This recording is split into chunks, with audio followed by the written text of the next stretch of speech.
And I'm going to start off now with a yellow green that's mostly yellow with a pinch of blue, ultramarine in this case. And I'm painting wet into wet with my size 8 round brush. Going in with another yellow green, this time it is the phthalo blue with the cadmium yellow, and just sort of painting wet in wet, just here and there, just varying the colours for those sort of foliage in the background. So I'm starting off wet into wet, and I'm starting off with the lighter washes, building up light to a mid-tone. Always really load your brush each time and paint wet into wet, mixing up a little bit more of that yellow green, that's the cadmium yellow with the phthalo blue, and just painting that wet into wet. Now, if your painting does dry out, don't worry, just spritz it with a spritzer bottle, which I will do later, and I'll show you that later. So I'm just tilting now to get the colours to blend, and also to get rid of puddles as well, because you get a lot of liquid when you work wet into wet. So you can just collect it with a clean damp brush, which is what I'm doing here in the top right hand corner, and then taking off all the excess paint into my water pot there.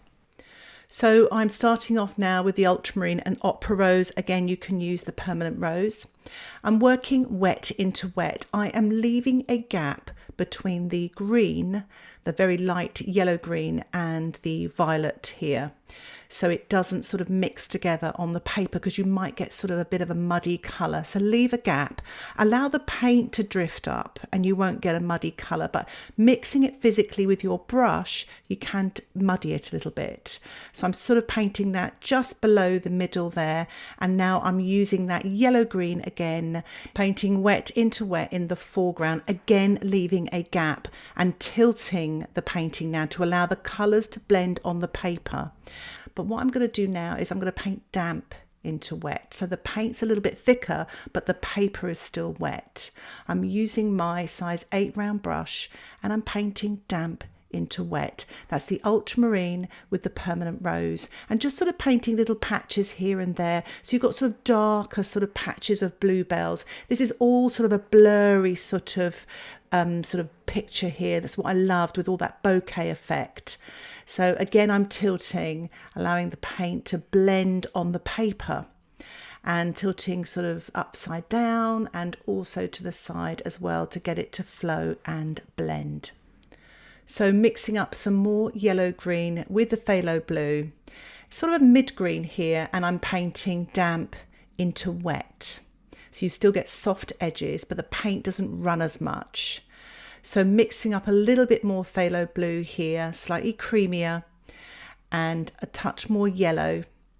So just making sure I get the right sort of colour here. This is a very yellow green. So painting some of the stems and grasses in the foreground. And what I am trying to do is keep getting fresh paint each time, because it hits the bluebell colour. So what happens is your brush can get a little bit muddy. So keep getting fresh paint so that doesn't happen, so you don't end up with a brown instead of a bluebell colour. So just adding a little bit more of those grasses here, that yellow green in the foreground, and fresh paint each time. Mixing up some ultramarine now with quinacridone gold. I love this colour. It's a rich, darker green, painting damp into wet, or even almost damp into damp now. And using a sort of smaller brush here. They're using the tip of the brush to get these thinner grasses. A little bit more ultramarine here, slightly thicker, slightly creamier, and just again painting these darker grasses damp into damp. So I am mixing up burnt sienna and Paynes grey, and I am painting damp into damp with my size 4 brush. In fact, this area has sort of almost dried off a little bit, but I'm not in too much danger because my paint is damp, so it's not going to cause any cauliflowers here. In fact, I am getting a bit of a cauliflower just above the bluebells there in the centre, but that could be quite nice. But just to let you know, I do spritz this area later because this area had dried out, so it did help with the cauliflower. So this area is a little bit wetter than that right hand side. So using my size 4 round brush, using a mixture of the burnt sienna and Paynes grey, and painting damp into damp here. And just adding a few branches there at the top, damp into damp, using my size 4 round brush. And just going to paint now some very sort of thin tree trunks here. So they look like they're in the distance, just to create some more detail, very blurry. So I'm just painting really fast using the burnt sienna and Paynes grey. Now I'm spritzing to soften those marks, to push them back, but also to sort of re-wet the paper here because it had dried out and I want to paint some foliage. So I'm working damp into damp. So using the size 8 brush, I'm painting this sort of mid-green colour on. That's the ultramarine with the quinacridone gold, leaving gaps for the underpainting. That was the lighter yellow green. So even though it does look speeded up here, I am sort of painting this fast. I tend to paint quite fast. I think it's from all the demonstrations I've done over the years, giving my students longer to paint, and the faster I painted, the more time they got.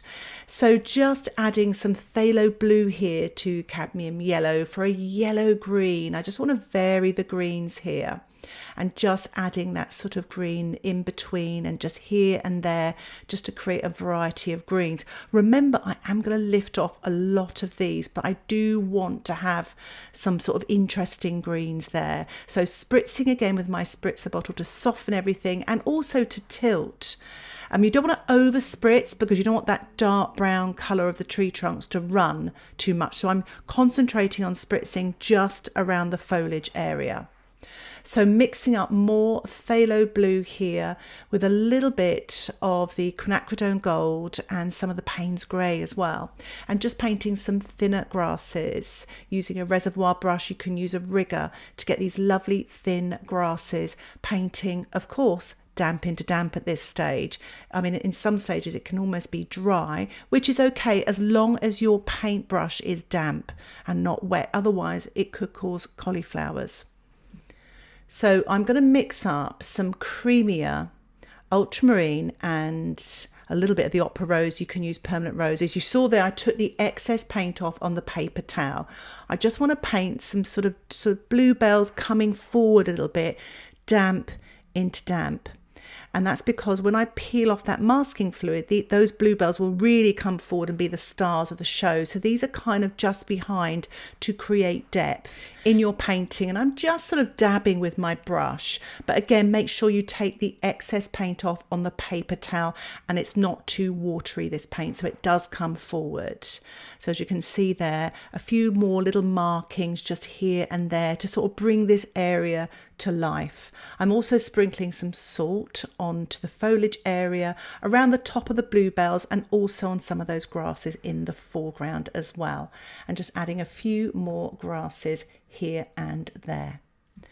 So I'm using a small brush now just to paint in damp into damp some smaller branches.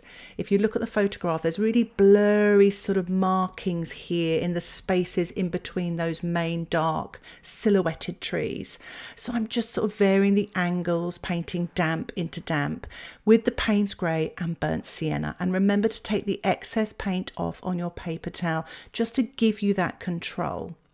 And if it runs too much, it means either the surface is too wet, so maybe wait a little bit longer, or the paint is too wet. So take the excess paint off of the paper towel or mix up creamier paint. So a few more markings here, and I'm going to allow the painting to dry naturally to allow the salt to work. So I'm just rubbing off the salt now with my paper towel. I'm really pleased with the effects there. So I'm just going to paint in a few sort of grasses here in the foreground, wet on dry, using the reservoir brush. Again, you can use a rigger, and I've used the phthalo blue with quinacridone gold to get that lovely sort of deep green. You can also use the ultramarine with quinacridone gold. If you don't have quinacridone gold, don't worry, you could always use the cadmium yellow. So just a few more blades of grass here and there. I'm also using the phthalo blue and the cadmium yellow to give that sort of more limey, sort of spring green colour almost, just here and there. So I'm mixing up some of the ultramarine and permanent rose, and I'm just going to paint a few bluebells, wet on dry. As you saw there, I took the excess paint off on my paper towel, and just having a few more sort of bluebells coming forward from the sort of blurry sort of bluebells just here and there. And this is to create depth in my painting. and I'm sort of varying the marks, etc. So I'm going to use the bokeh effect now. So I'm just using this magic sponge. You can use an ordinary sponge.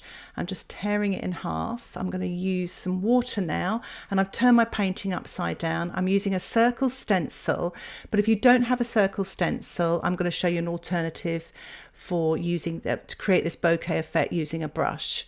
But this is quite nice, and I find these magic sponges, you can get them from a DIY shop, are really good at removing sort of watercolour. They're really good at removing marks on your walls as well at home. So as you can see here, I'm varying the sizes as well, and I'm always going to keep rinsing that sponge, wringing the water out so it's kind of damp and a not wet sponge, and then I'll dab the sort of circle afterwards, the watercolour paper, to lift off any excess water from the painting as well. So do take your time, don't rush it, and just keep mopping up with clean paper towel. So as you can see here, I'm starting to lift off sort of the lower sort of little circles, varying the sizes. Now I'm using an Eradicator brush. You don't have to rush out and buy this. It's a really handy little synthetic small brush that you can sort of remove paint with. You can do that with most synthetic brushes or even a hog hair brush. And the reason why you would use a synthetic brush over a natural hair brush is, one is it could ruin your natural hair brushes by all this scrubbing, but it sort of lifts off better. It's a little bit more hardy and firmer. So I'm varying the sizes as well there using the brush. Now, I didn't really like these bluebells I had in the foreground. One is because I was painting them over the green as well, and they looked a bit grey. So I thought they've got to go. What's lovely is they just remove quite nicely just by using the brush, and the ultramarine and the yellow and even the phthalo blue mixed with the yellow, they really came off quite nicely. So I think it's a good time now to allow the painting to dry. What I'm doing now is I'm removing the masking fluid with some framing tape. You can use masking tape, a paper towel, a putty rubber. So it's come off quite nicely. And what I'm going to do now is mix up the same bluebell colour. That's the ultramarine. You can use either the opera rose or the permanent rose. So remember, it's about 70% ultramarine and 30% pink. I'm painting wet on dry to begin with. I've sort of slightly watered it down, and I'm just going to paint the bluebells now. I'm just varying the sort of tonal values. They seem to have a lot of light on the right hand side of each bluebell, on the right hand side of the plant, but it sort of varies on the left. So I'm just kind of adding lights and midtones and darks just here and there. I don't want to go into too much detail. I want to keep it quite loose. The whole painting is very atmospheric with the bokeh effect, etc., and the salt. So just keeping it really loose and just using slightly thicker ultramarine with the pink just for the frilly bits at the edge of each of the flowers there, and just sort of taking my time developing each flower, working wet into wet and then damp into damp. So you can see how the painting develops just by building up the details. So just adding some darks to the stems here using the phthalo blue and cadmium yellow.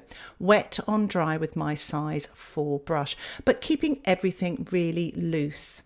And I've decided to add another little bluebell plant here in the foreground, just to really pull these bluebells away from that middle ground to create depth.